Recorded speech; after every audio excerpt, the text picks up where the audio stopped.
Bismillahirrahmanirrahim. Assalamualaikum warahmatullahi wabarakatuh. Alhamdulillahirabbil alamin. Wassalatu wassalamu ala asrofil anbiya'i wal mursalin wa ala alihi wa sahbihi rasulillahi ajmain. Puji syukur kehadirat Allah Subhanahu wa taala. Alhamdulillahirabbil alamin. Kita diberikan nikmat kesehatan, nikmat hidup, nikmat berpuasa di 11 Ramadan 1441 Hijriah bertepatan dengan Senin 4 Mei 2020. Selawat beserta salam kepada Nabi junjungan Muhammad SAW. Allahumma sholli ala Muhammad wa ala ali Muhammad. Terima kasih banyak Buya Wismanto, Magister Pendidikan Islam.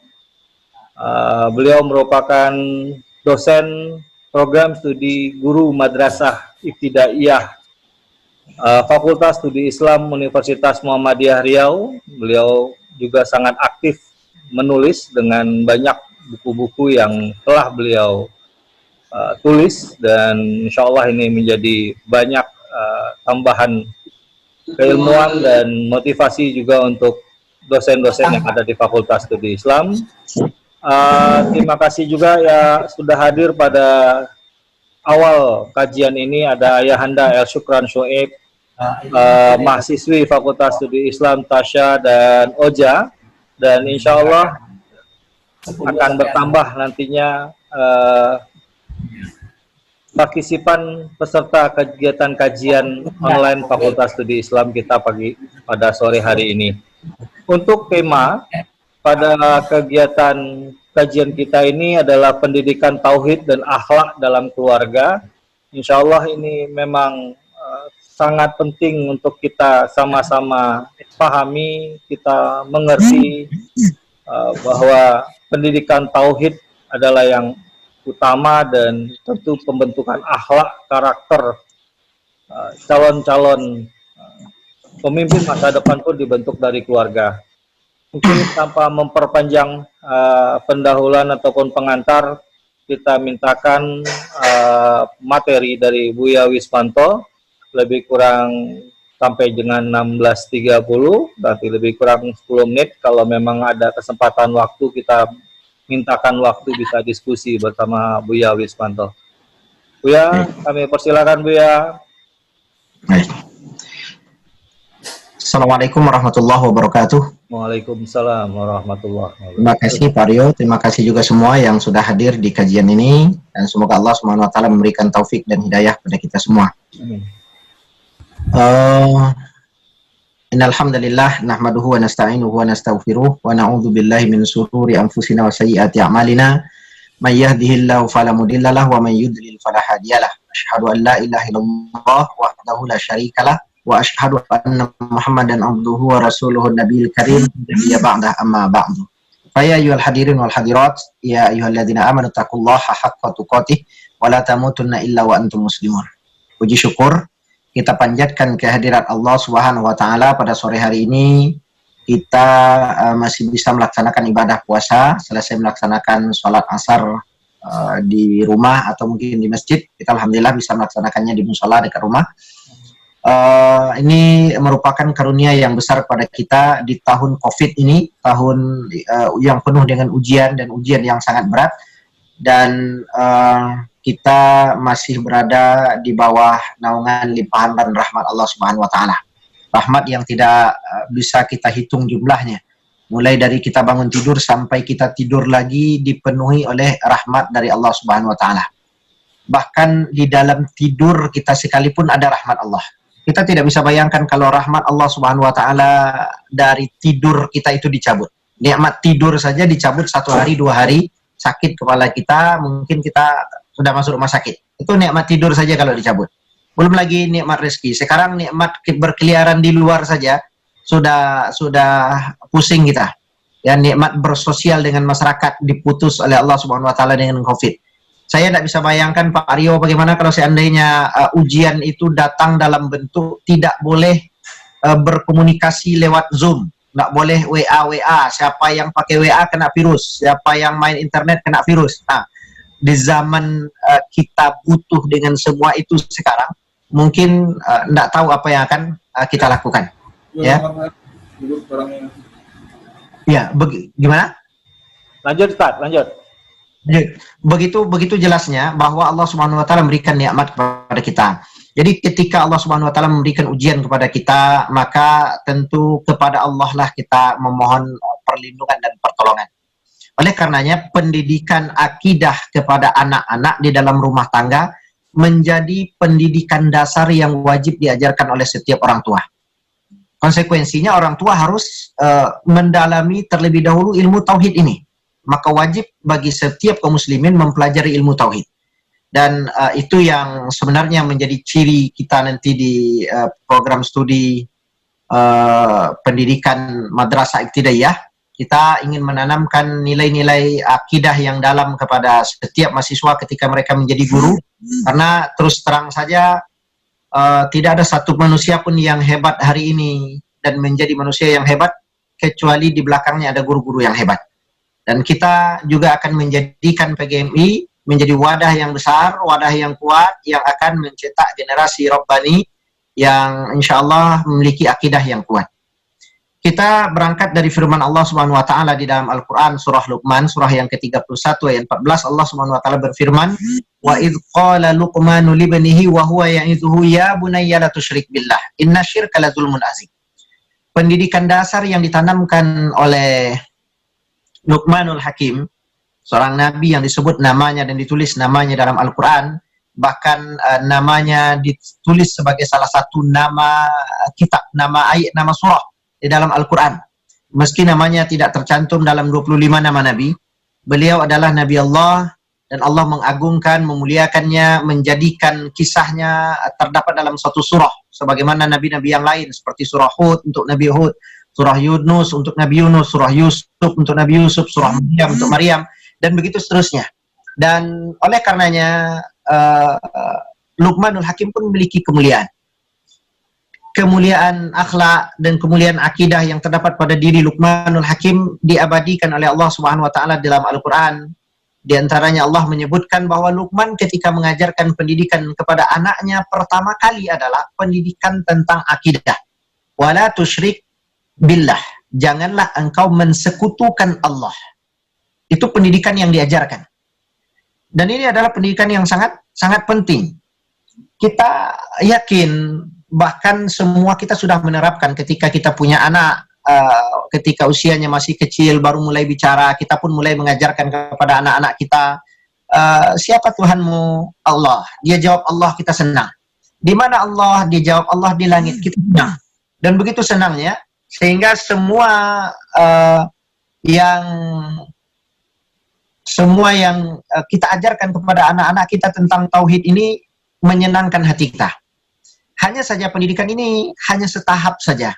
Ketika anak-anak mulai pandai menyanyi, mulai pandai meniru tarian-tarian yang muncul di media massa, di televisi, di YouTube dan sebagainya, kita pun beralih, berubah profesi, mengajarkan anak dengan pendidikan-pendidikan yang sebenarnya tidak bermanfaat bagi dia di alam kubur, tidak bermanfaat baginya di hari akhirat.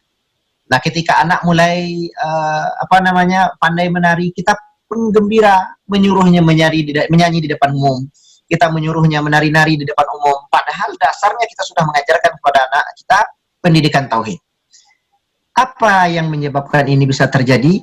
Karena orang tua tidak memiliki tauhid yang kuat, tidak memiliki akar tauhid yang kuat, sehingga ketika dia mengajarkan di mana Allah dan Allah anak sudah menyebut bahwa Allah itu ada di langit, habislah ilmunya. Cuman itu saja. Padahal dia tidak tahu sesungguhnya tauhid yang kuat itu akan menyelamatkan dia dari segala tipu muslihat dunia. Orang yang mengetahui bahwa sesungguhnya tauhid itu adalah penyelamat, pembeda antara yang hak dan yang batil. Tauhid adalah penyelamat baginya dunia dan akhirat. Tauhid adalah jalan salah satunya, yakni salah satunya jalan yang akan mendapatkan dia atau menyelamatkan dia hingga ke surga. Dan tauhid adalah salah satu bentuk keimanan tertinggi. Tauhid juga merupakan salah satu bentuk pengakuan Allah Subhanahu wa taala bahwa kita hamba yang layak masuk ke dalam surga. Tauhid jalan menuju ke surga itu sendiri, dan tauhid salah satu syarat diampunnya atau diangkatnya segala dosa-dosa kita. Kalau itu diketahui oleh setiap orang tua, maka niscaya pendidikan tauhid menjadi pendidikan yang paling pertama sekali diajarkan kepada setiap anak. Dulu Pak Rio, dulu Buya Al-Syukran Syuaib, kita mendengar kalau ada anak-anak yang mengaji, pandai menghafal Al-Quran dari Iran, dari Timur Tengah, usia 5 tahun, 7 tahun, bangga rasanya ada umat Islam yang seperti itu. Kita membaca sejarah kitab Imam Syafi'i, usia 5 tahun sudah menghafal Al-Quran, usia 7 tahun sudah hafal, 2 tahun dia menghafalnya. Bahkan kitab Al-Muwatta karya Imam Malik yang dia ingin menjadikan Imam Malik ini sebagai gurunya, itu hanya dihafal oleh beliau dalam waktu lebih kurang 1 atau 2 minggu. Menunjukkan anak-anak memiliki kemampuan yang sangat luar biasa untuk menerap ilmu-ilmu agama. Nah, ketika kita bangga dengan kondisi seperti ini, sebagian kaum muslimin ternyata mencoba untuk mencari jalan bagaimana dia bisa menjadikan anak-anak mereka juga menjadi anak-anak yang hafiz. Dan alhamdulillah, dewasa ini kita lihat sudah berapa banyak anak-anak kita di Indonesia, juga di Pekanbaru, anak-anak yang usianya 10 tahun, bahkan di bawah 10 tahun, di bawah 15 tahun, sudah hafal Al-Quran 30 juz. Ini menunjukkan bahwa pendidikan yang diterapkan dalam rumah tangga sangat bagus dan hasilnya bisa kita lihat bersama. Nah, kita bisa bayangkan kalau seandainya orang tuanya memiliki generasi yang seperti ini. Orang tuanya hafiz Quran, orang tuanya paham agama, orang tuanya kuat tauhidnya, orang tuanya orang yang mengerti dengan agama Islam, kemudian melahirkan generasi-generasi yang hafal Al-Quran, generasi yang hafal banyak hadis, generasi yang paham dengan ilmu agama, maka generasi-generasi yang akan dilahirkan juga pasti akan lebih bagus. Nah, oleh karenanya, menjadikan generasi kita ini, kalau kita ingin menjadikan generasi ini generasi yang benar-benar mengenal Allah, maka kita juga harus mengenal Allah sebagai orang tuanya. Maka tidak salah kalau saya katakan bahwa sesungguhnya kata tarbiyah yang kita kenal berarti pendidikan, itu berasal dari kata robba yurabbi tarbiyatan. Robba artinya Allah, Tuhan kita, Rabbi, Tuhan kita, tarbiyatan artinya pendidikan. Maka kita memaksudkan Allah sebagai guru pertama yang mengajarkan kepada makhluk dengan segala ilmu. Maka menjadi guru adalah pilihan terbaik bagi setiap kita. Menjadi guru untuk anak kita, menjadi guru untuk istri kita, menjadi guru untuk diri kita, dan kita boleh saja berguru kepada Allah Subhanahu wa taala, berguru kepada alam, berguru kepada yang lainnya. Ketahuilah, sesungguhnya dengan mempelajari ilmu tauhid, maka sesungguhnya tauhid itu akan menyelamatkan kita dunia dan akhirat. Saya ingin memberikan gambaran sedikit Bapak Ibu yang berbahagia, dan ada sebagian mahasiswa yang hadir sepertinya ini, Tasha Noviah Yudi. Ketahuilah, umat-umat terdahulu besar badan mereka diciptakan oleh Allah seperti penciptaan manusia yang pertama, yakni Adam alaihissalam. Tinggi badannya itu 60 hasta, lebih kurang 28 meter. Itu tingginya. Lebar badannya dari bahu kiri ke bahu kanan 5 sampai 8 meter. Itu lebar satu bahunya. Bayangkan kalau dia berbaring, itu 3 ruang kelas belajar kita itu dari kaki ke kepalanya. Dari kaki ke kepala itu 3 ruang kelas. Lebar badannya mungkin hampir selebar ruangan itu.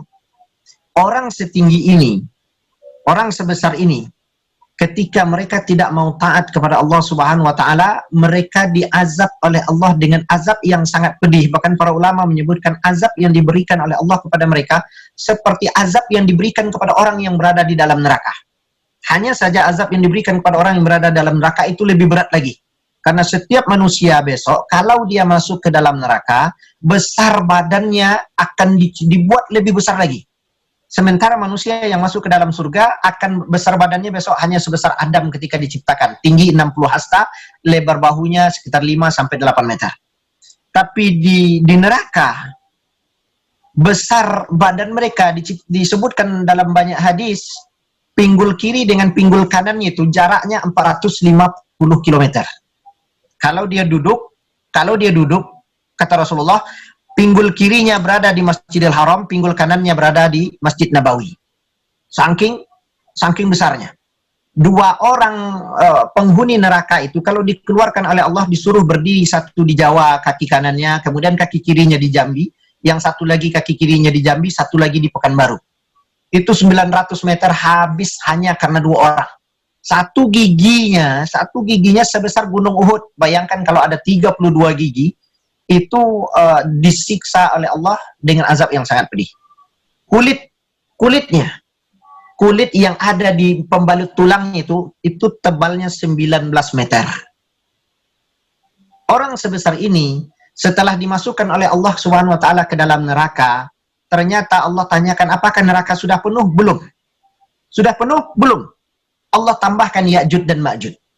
Tahukah Bapak Ibu yang berbahagia, setiap 1000 orang yang ada di dalam neraka itu 999-nya Ya'jud Ma'jud, satu manusia.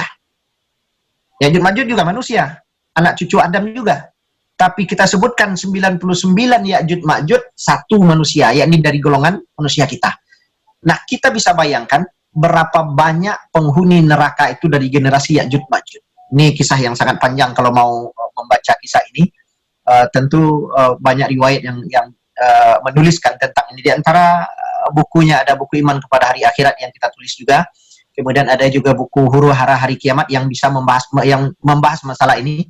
Bapak Ibu bisa membacanya di pustaka di pustaka Umri.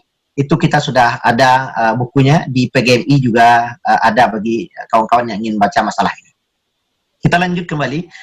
Ketahuilah begitu pentingnya kita mengajarkan pendidikan kepada anak-anak kita tentang tauhid. Tauhid adalah induk dari segala ilmu. Barang siapa yang menjadikan tauhid ini jalan yang baik baginya, maka sesungguhnya Allah akan mendekatkan baginya jalan ke surga. Karena tauhid adalah jalan kebenaran. Umat terdahulu yang besar tubuhnya seperti itu karena tidak mau mentauhidkan oleh Allah Subhanahu wa taala, Allah azab mereka dengan azab yang sangat luar biasa. Saya menulisnya dalam buku sejarah. Di antaranya saya juga menulis dalam buku Pesan Alam Kubur tentang kehidupan umat-umat terdahulu. Digambarkan di dalamnya bahwa umatnya Nabi Hud yang tinggi badannya tadi 60 hasta, ketika disuruh oleh Allah Subhanahu wa taala mentauhidkannya, lalu diutus kepadanya Nabi Hud alaihissalam, kaum Ad diutus kepadanya Nabi Hud, mereka tidak mau beriman, maka Allah Subhanahu wa taala memerintahkan kepada malaikat Jibril, kemudian malaikat maut, kemudian malaikat penolong atau malaikat pembawa rezeki, agar memberikan kepada mereka pertolongan dan memberikan kepada mereka azab. Lalu dikabarkan bahwa sesungguhnya ditiuplah angin, kata Rasulullah, ditiuplah angin oleh malaikat Jibril seperti dia meniup angin dari lubang trompet. Hanya dengan genggaman tangannya, satu kali tiupan, orang yang tingginya 60 hasta tadi terbang setinggi-tingginya sampai tidak terlihat lagi. Tiba-tiba orang yang tadi sudah terbang balik lagi ke arah ke bawah dengan posisi kepalanya di bagian bawah. Kepala bagian bawah bumi. Begitu kepala itu menyentuh bumi, tiba-tiba putus dan terpisahlah kepala dari badan. Umatnya Nabi Hud begitu dibinasakan oleh Allah. Maka ini dikatakan, seakan-akan ketika aku mendengar cerita ini, kata para sahabat dari Rasulullah SAW, seakan-akan kita membayangkan bahwa kaki manusia itu dipegang oleh malaikat lalu diangkat setinggi-tingginya, kemudian dibanting lagi dan kepalanya di bagian bawah. Begitu kepalanya menyentuh bumi, putus kepala itu dari badannya. Umatnya Nabi Saleh juga diazab oleh Allah. Hanya dengan suara lengkingan saja. Terdengar suara teriakan yang sangat keras dari langit, tiba-tiba bumi gemetar. Lalu orang-orang keluar dari rumah. Kemudian mereka tiba-tiba roboh fi darihim jasimin. Mereka roboh dari tempat mereka berdiri seperti robohnya pohon-pohon kurma yang lapuk. Kenapa disebut oleh Allah pohon kurma yang lapuk? Karena tinggi badannya 60 hasta, 28 meter. Bayangkan orang setinggi 28 meter tiba-tiba roboh, maka kepalanya membentur batu di bawah. Terjadilah sesuatu yang sangat luar biasa dan kematian yang sangat tragis. Begitu juga dengan kisah-kisah yang lain. Ketika Nabi Nuh alaihissalam berdakwah kepada kaumnya. Nabi Nuh berdakwah kepada kaumnya menolak dakwah Nabi Nuh. Watina bima ta'iduna in kunta minal mursalin, buktikan kepada kami wahai Nuh kalau kamu memang seorang nabi dengan mukjizat. maka Nabi Nuh berdoa kepada Allah Subhanahu wa taala agar diturunkan mukjizat. Tapi ketika mereka sudah mendapatkan mukjizat, mereka juga tidak mau beriman. Akhirnya Allah Subhanahu wa taala terus memerintahkan kepada Nuh berdakwah. Maka Nuh berdakwah selama 950 tahun. 950 tahun itu lamanya beliau berdakwah. Ibnu Abbas menyebutkan beliau mulai berdakwah di usia 380 tahun. Dan setelah banjir besar, beliau masih hidup bersama ketiga putranya. Beliau masih hidup selama 350 tahun. Oleh karenanya umur Nabi Nuh, sebagian para ulama menyebutkan 950 tahun, tapi Ibnu Abbas menyebutkan 1687 tahun berdasarkan riwayat ini. Selama beliau berdakwah, setiap kali beliau berdakwah menyebut nama Allah agar orang mengingatkan, agar dia mengingatkan orang untuk menyembah kepada Allah, apa kata mereka? Tutup telinga kalian dengan jari-jari, jangan dengarkan Nuh. Jangan dengarkan Nuh. Kemudian wastausau siyabahum, tutup wajah kalian dengan baju kalian. Sesungguhnya kalau kalian tidak melihat Nuh, maka niscaya kalian tidak akan terpedaya. Nah, ini bisa dibaca di dalam surah Nuh ayat 8 sampai ayat 12. Wastausau siyabahum, tutuplah wajah kalian dengan baju kalian. Dalil ini sekaligus membantah apa yang diajarkan oleh guru-guru kita dahulu, bahwa umat terdahulu itu tidak berpakaian. Mereka primitif, mereka bodoh, mereka tidak memiliki kebudayaan. Ini bantahan. Umat Nabi Nuh dikatakan oleh Allah sudah punya baju. Tutup wajah kalian dengan baju kalian agar Nuh tidak melihat kalian. Ini dalil. Dan kita percaya Allah yang menjelaskan. Di dalam Al-Quran juga Allah Subhanahu wa taala menyebutkan di antaranya di dalam surah Al-A'raf ayat 26. Sesungguhnya kata Allah, pakaian yang paling baik di antara kalian adalah pakaian takwa, dan kami telah memberikan pakaian itu kepada anak cucu Adam. Anak cucu Adam berarti anak dari Adam dan cucu-cucunya sudah kami berikan kepada pakaian. Mungkin benar bentuk pakaiannya tidak sama seperti pakaian kita sekarang. Mungkin hanya sulaman, mungkin hanya jahitan, mungkin bahannya belum sehalus bahan pakaian yang kita pakai. Tetapi lalu kenapa ada orang yang tidak memiliki keilmuan yang jelas mengambilnya dari Al-Quran, dan kita mempercayai orang-orang orientalis yang menyebarkan ilmu bahwa umat terdahulu tidak berbudaya, tidak berilmu dan sebagainya. Maka sekali lagi, pendidikan agama kepada anak kita, putra-putri kita adalah pendidikan yang baik. Dan ini akan menjadi momen yang sangat baik. Di bulan puasa ini kita tetap di rumah, dan insya Allah menjadi jalan yang baik bagi bersama-sama keluarga kita, mengajarkan pendidikan agama, dan semoga yang sedikit ini bermanfaat. Waktu yang tersisa kita gunakan untuk diskusi. Silakan Pak Aryo. Baik, terima kasih banyak Pak Buya Wismanto. Pentingnya pendidikan tauhid dalam keluarga. Untuk tambahan ataupun mungkin ada tanggapan, boleh Ayah Anda El Syukran Suib bisa ada tanggapan, dipersilakan. Terima kasih. Ini kelihatannya Ustaz Sarullah belum muncul ini. Tidak ada halangan. Ya, terima kasih Bu ya. Saya Syukran yang biasa saya di Masjid Al-Fida nih Bu ya. Yeah. Ya. Jadi ya tentu sudah semua sudah benar yang disampaikan tadi. Dan salah satu tadi yang telah disampaikan masalah mencintai dan mengamalkan Al-Quran.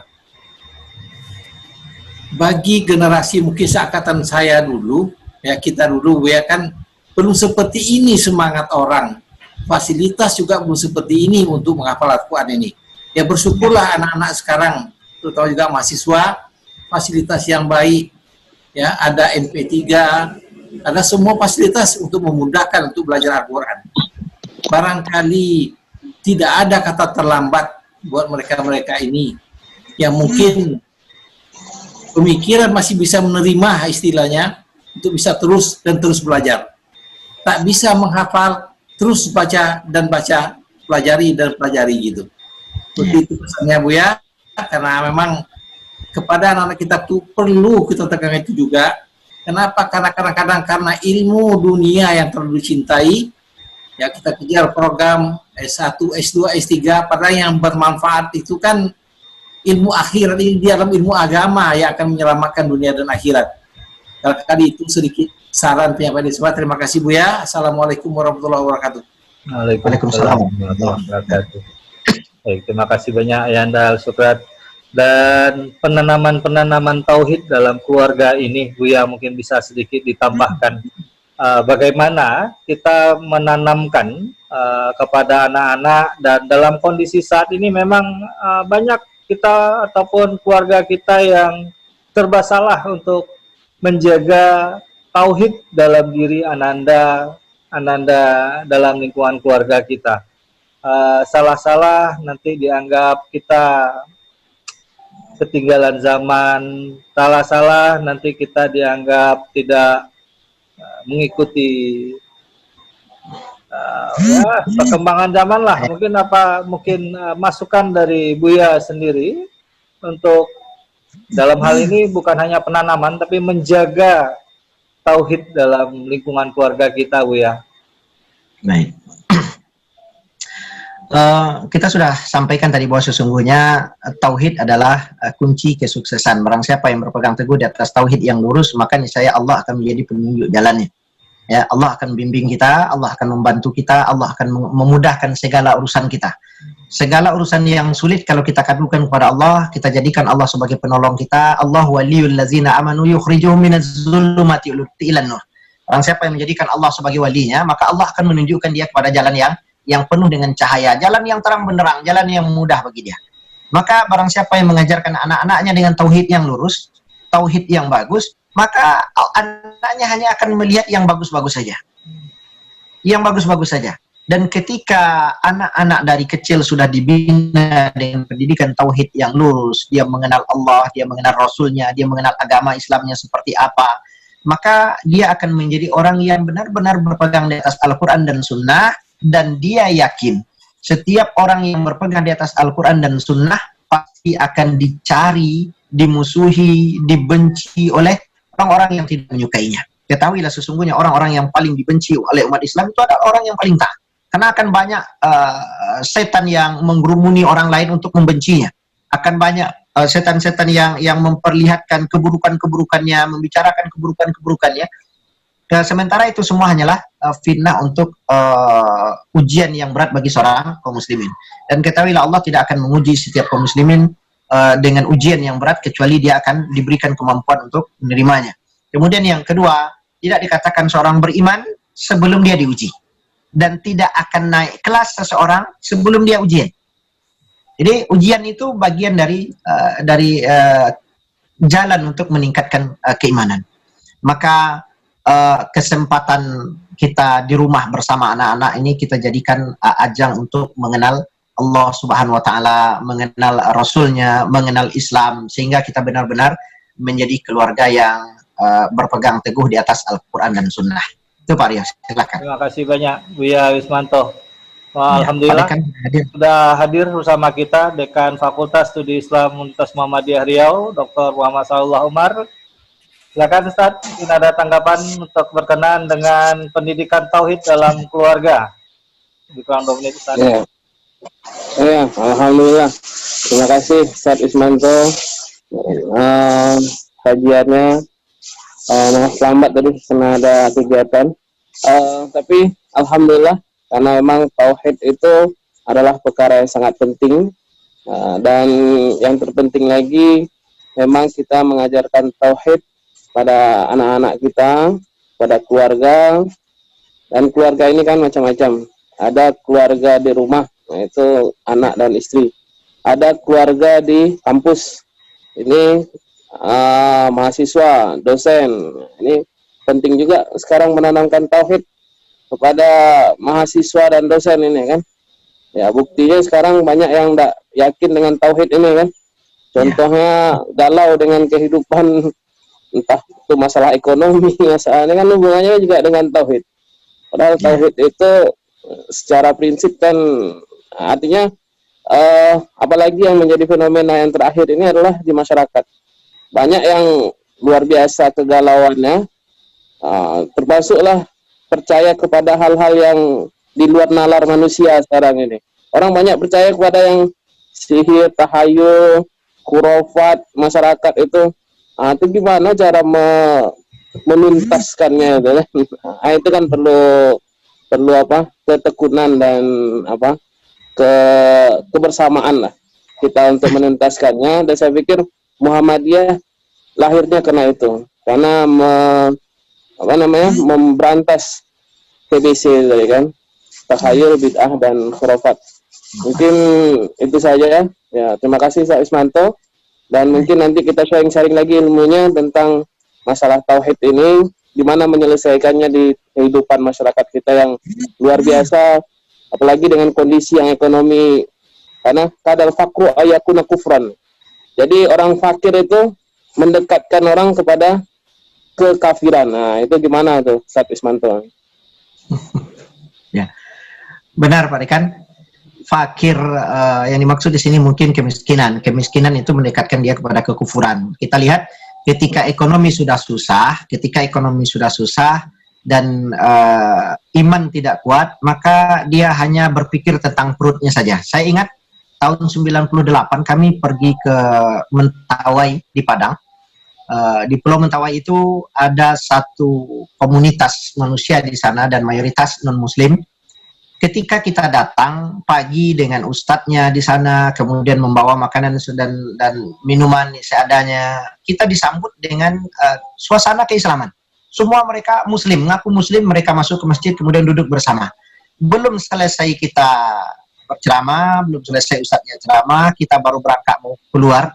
Datang satu speedboat lagi ke sana, kemudian membawa roti-roti, membawa supermi, dan mereka sudah mengaku Kristen semua. Kemudian masuk pula ke gereja-gereja mereka. Ini contoh keimanan. Pagi dia muslim, siang dia kafir, sama seperti orang-orang Yahudi. Karena apa? Keimanan di dada mereka belum ada, dan yang ada ketika itu hanyalah isi perut. Karena mereka fakir dalam artian miskin, susah, mendekatkan kepada kekufuran. Dan ini luar biasa.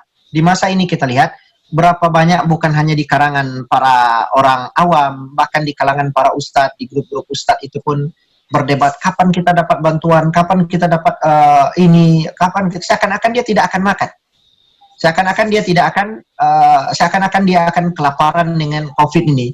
Dia tidak yakin bahwa setiap orang yang hidup, setiap makhluk yang hidup, Allah sudah tetapkan rezeki untuk dia. Dan seorang yang diberi oleh Allah Subhanahu wa taala kehidupan tidak akan diwafatkan kecuali rezeki terakhirnya sudah diberikan kepadanya. Jadi kalau rezeki terakhir kita ada ikan, ada cumi-cumi misalnya dari laut yang belum termakan oleh kita, kita tidak akan mati sebelum cumi-cumi itu kita makan. Nah, inilah yang kita maksud dengan pendidikan akidah. Dia yakin bahwa Allah Subhanahu wa taala pasti memenuhinya sesuai dengan janjinya. Kalau sudah sampai ke tingkat ini, maka insya Allah setiap orang akan menjadikan Allah tempat dia bergantung, Allah tempat dia meminta, Allah tempat dia memohon.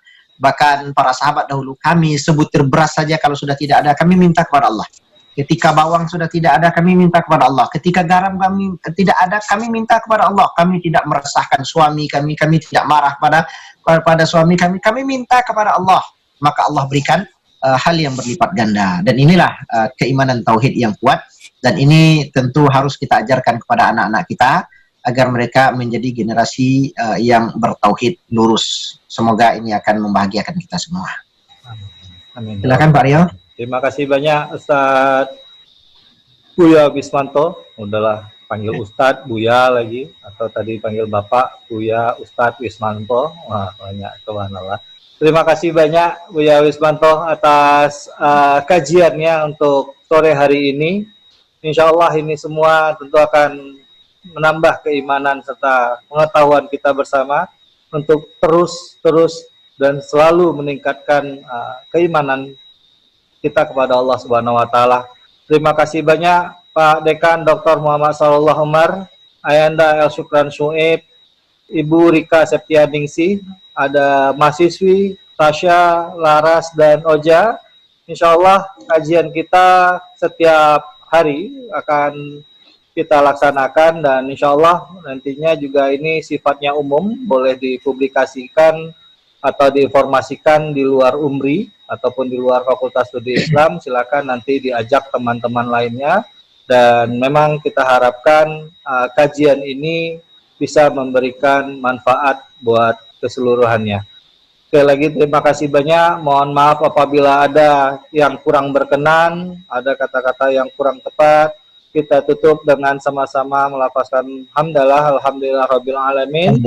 Subhanakallahumma wa bihamdi, asyhadu an la ilaha illa anta, astaghfiruka wa atubu ilaik. Assalamualaikum warahmatullahi wabarakatuh. Waalaikumsalam warahmatullahi wabarakatuh.